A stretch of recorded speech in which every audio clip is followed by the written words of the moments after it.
திருக்குறள் அதிகாரம் 126 நிறையழிதல்.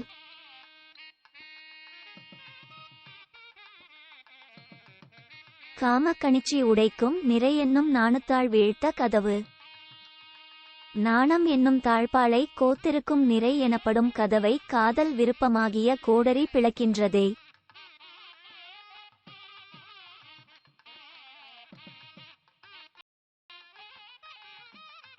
காமம் எனவொன்றோ கண்ணின்றென் நெஞ்சத்தை யாமத்தும் ஆளும் தொழில். எல்லாரும் வேலையின்றி உறங்கும் நடுச்சாமத்திலும் என் நெஞ்சத்தை தண்டித்து வேலை வாங்குவதால் காதல் என்று சொல்லப்படும் ஒன்று இரக்கமற்றதாக இருக்கிறது.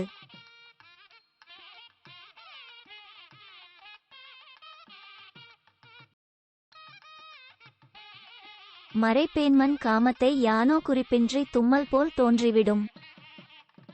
என் காதல் ஆசையை நான் மறைக்கவே எண்ணுவேன், ஆனால் அது எனக்கும் தெரியாமல் தும்மலை போல் வெளிப்பட்டு விடுகிறது.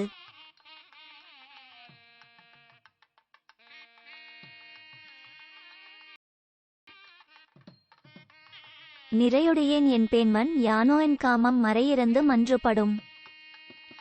இன்றுவரை நான் என்னை மன அடக்கம் உடையவள் என்றுதான் எண்ணிக்கொண்டிருந்தேன்.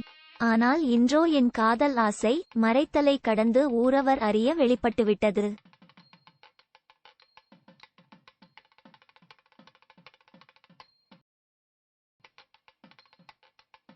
செற்றார்பின் செல்லா பெருந்தகைமை காமநோய் உற்றார் அறிவதொன்று அன்று.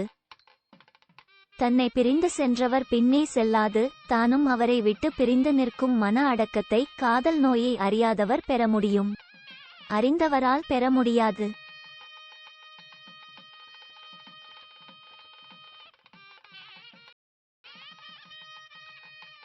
செற்றவர் பின்சேரல் வேண்டி அளித்தரோ எற்றென்னை உற்ற துயர்.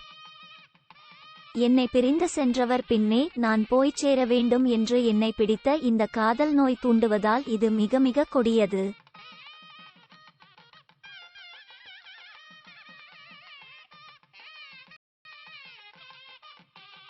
நானென ஒன்றோ அறியலம் காமத்தால் பேணியார் பெட்ப செயின். என்னால் விரும்பப்பட்டவர் காதல் ஆசையில் நான் விரும்பியதையே செய்தபோது நாணம் என்று சொல்லப்படும் ஒன்றை அறியாமலேயே இருந்தேன்.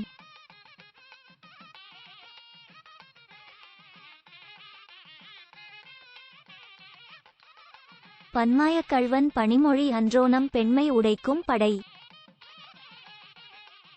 என் மன அடக்கமாகிய கோட்டையை அழிக்கும் ஆயுதம் பல பொய்த்தொழிலும் வல்ல இந்த மனத்திருடனின் பணிவான சொற்கள் அன்றோ.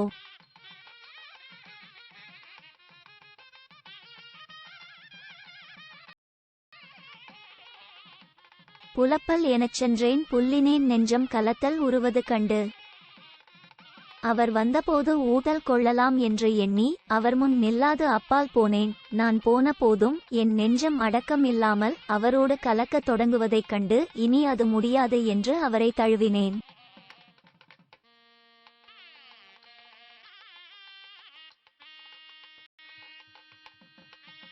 நிணந்தீயில் இட்டன்ன நெஞ்சினார்க்கு உண்டோ புணர்ந்தூடி நிற்பேம் எனல்.